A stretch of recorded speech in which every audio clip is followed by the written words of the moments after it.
Assalamualaikum. Welcome to Anjanam Samayal. இன்றைக்கி ஒரு அருமையான ரெசிபி பார்க்க போகிறோம். ஏற்கனவே நம்ம சிக்கன் லாலிபாப் ஃப்ரை பண்ணியிருந்தோம். அந்த லாலிபாப் சிக்கன் ஃப்ரையில் எப்படி சிக்கன் லாலிபாப் மசாலா செய்கிறதுங்கிறத இன்றைக்கி பார்க்க போகிறோம். ஸோ வாங்க வீடியோக்குள்ளே போகலாம்.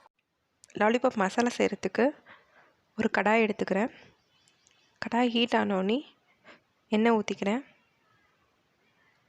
ஜிஞ்சர் கார்லிக் சேர்த்துக்கிறேன். நல்லா பொடிசாக நறுக்கி வச்சுருக்கேன், சேர்த்துக்கிறேன். அது என்ன ஜிஞ்சர் கார்லிக்? அதான் இங்கிலீஷில் சப்டைட்டிலில் கொடுப்போம்ல, அப்புறம் எதுக்கு? அதான் இஞ்சி பூண்டு நல்லா நைஸாக நறுக்கி சேர்த்துக்கிறோங்க.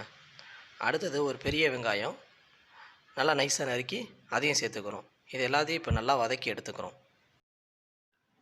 இதெல்லாம் நல்லா வதங்கிருச்சு. வதங்கினதுக்கு அப்புறமா குடமிளகாய் கொஞ்சம் நல்லா கட் பண்ணி பொடிசாக கட் பண்ணி சேர்த்துக்கிறேன்.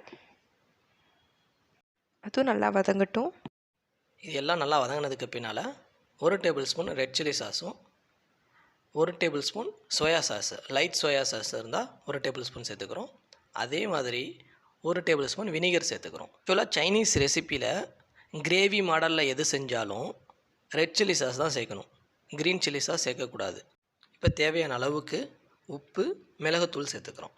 ஒயிட் பெப்பர் இருந்தால் ஒயிட் பெப்பர் சேர்த்துக்கோங்க. என்கிட்ட இல்லை, அதனால் நான் பிளாக் பெப்பர் சேர்த்துக்கிறேன். அவ்வளோதான், நல்லா வதங்கிருச்சு. பச்சை வாடை போனோன்னே 1 கப் தண்ணி சேர்த்துக்கிறேன். இது நல்லா கொதி வரட்டும். இந்த கேப்பில் நம்ம லாலிபாப்பை ஃப்ரை பண்ணிடலாம். ஸோ கிரேவி கொதிக்கிற கேப்பில் நம்ம சிக்கன் லாலிபாப்பை ஃப்ரை பண்ணி எடுத்துக்கலாம். நான் ஆல்ரெடி எண்ணெயை சூடாக்கி வச்சுருக்கிறேன்.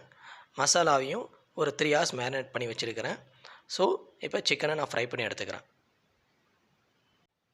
அவ்வளோதான், சிக்கனை ஃப்ரை பண்ணியாச்சு. இப்போ கார்ன்ஃப்ளவர் 1 டேபிள் ஸ்பூன் எடுத்துருக்கேன். அதில் கொஞ்சமாக தண்ணி ஊற்றி மிக்ஸ் பண்ணிக்கிறேன். அதுக்கப்புறமா மிக்ஸ் பண்ண கார்ன்ஃப்ளவர் மாவை நம்ம கிரேவியில் கொதிக்க விட்டுருந்தோம்ல தண்ணி, அதில் சேர்த்துக்கிறேன். கார்ன்ஃப்ளவர் மாவு ஏன் ஆட் பண்ணுறோன்னா, நல்லா திக்கான கன்சிஸ்டன்சிக்கு அந்த லாலிபாப் மசாலா வரும். அப்போ ரொம்பவே சூப்பராக இருக்கும்.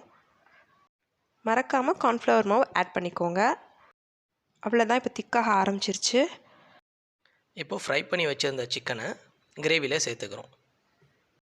கிரேவி சிக்கனில் ஃபுல்லாக படுற அளவுக்கு நல்லா பிரட்டி விட்டுருங்க. பிரட்டி விட்டுட்டு ஒரு 5லேருந்து ஒரு 10 நிமிஷம் திரும்பவும் இதை வேக வைக்கிறோம். ஆக்சுவலாக லாலிபாப் மசாலா திக் கன்சிஸ்டன்சியில் இருக்கணும், கெட்டியான கன்சிஸ்டன்சியில் இருக்கணும். ஸோ அதனால தான் நம்ம கார்ன்ஃப்ளவர் மாவு சேர்த்துருந்தோம். ஸோ அந்த கன்சிஸ்டன்சி கிடச்சிருச்சு. அவ்வளோதான், லாலிபாப் மசாலா ரெடி ஆகிடுச்சு. இந்த வீடியோ உங்களுக்கு ரொம்பவே பிடிக்கும்னு நினைக்கிறேன்.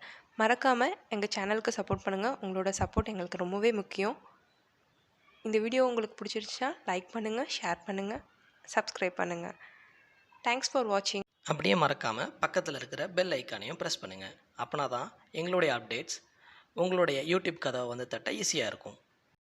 அஸ்ஸலாமு அலைக்கும்.